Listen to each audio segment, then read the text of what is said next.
Today is Saturday, the 2nd of March, and our Gospel is from Luke chapter 15, verses 1 to 3 and verses 11 to 32. Today the Pharisees continue their criticism of Jesus. They are upset and angry that he not only welcomes sinners, but he also has the audacity to actually sit down at table and eat with them. How dare he do this? And as always, Jesus is able to read the minds and the hearts of the Pharisees. However, Jesus decides to respond to their unspoken criticism in a roundabout way. As he often does, Jesus tells them a parable. Today's parable is the familiar prodigal son parable. This is a gospel passage we all are very familiar with. We know that the father in the story has two sons. The youngest son comes and asks his father for his inheritance. The father agreed to his request, and he divided all that he had and gave his second son his fair share. This son immediately took his inheritance and left. He had wanderlust and wanted to see the wonders of the world. However, in the process of his wanderings, he spent the whole of his inheritance. On the other hand, the eldest son is extremely responsible. He is very obedient to his father, and he manages the estate. He is dutiful as well as a good steward of all that is in his charge, including the servants and the temporalities. The eldest son is faithful to his father and to his duties. The youngest son went off and squandered his inheritance on loose living.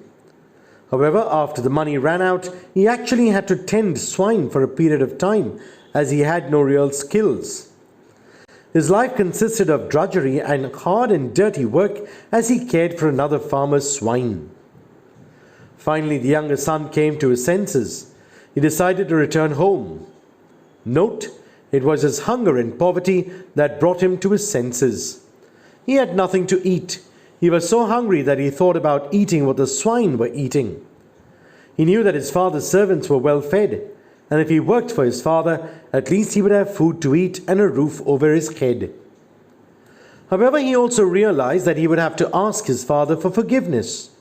He also knew that he had received his share of the inheritance. His father owed him nothing.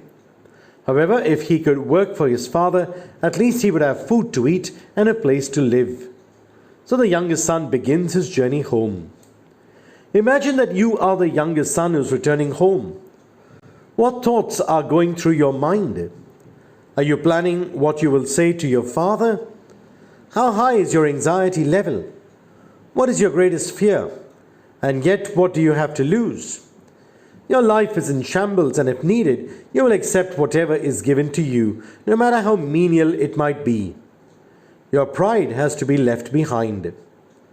As we well know, the father had been looking for his son since the day his son had left him. Every day the father went out hoping that he would see his son walking up the road.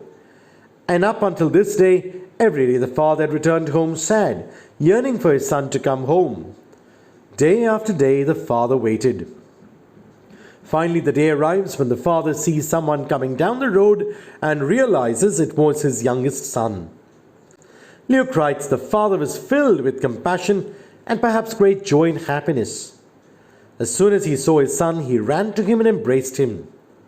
Immediately the prodigal son knew that he truly was forgiven, and he realized how deeply his father loved him. Today is a good day to place ourselves in the shoes of the prodigal son or the prodigal daughter. At times in our lives, we also have left the home of our God. We have wandered far away, and perhaps we also have squandered what little we had. How long did we keep our distance from God? Were we afraid that God would never forgive us? Perhaps we thought we did not deserve to be forgiven, and yet God is always on the lookout for us, yearning for us, waiting for us to return home. God will never stop loving us. Today, take a few moments and thank God for the steadfast love, care, and blessings that God has bestowed on you in your life. Bask for a few moments in this reality. There is no greater gift. God will never leave us. And if and when we do leave God for a period of time, God patiently will look for us and wait for us until we return home. and then the celebration for us begins. God bless, and do have a Jesus-filled day.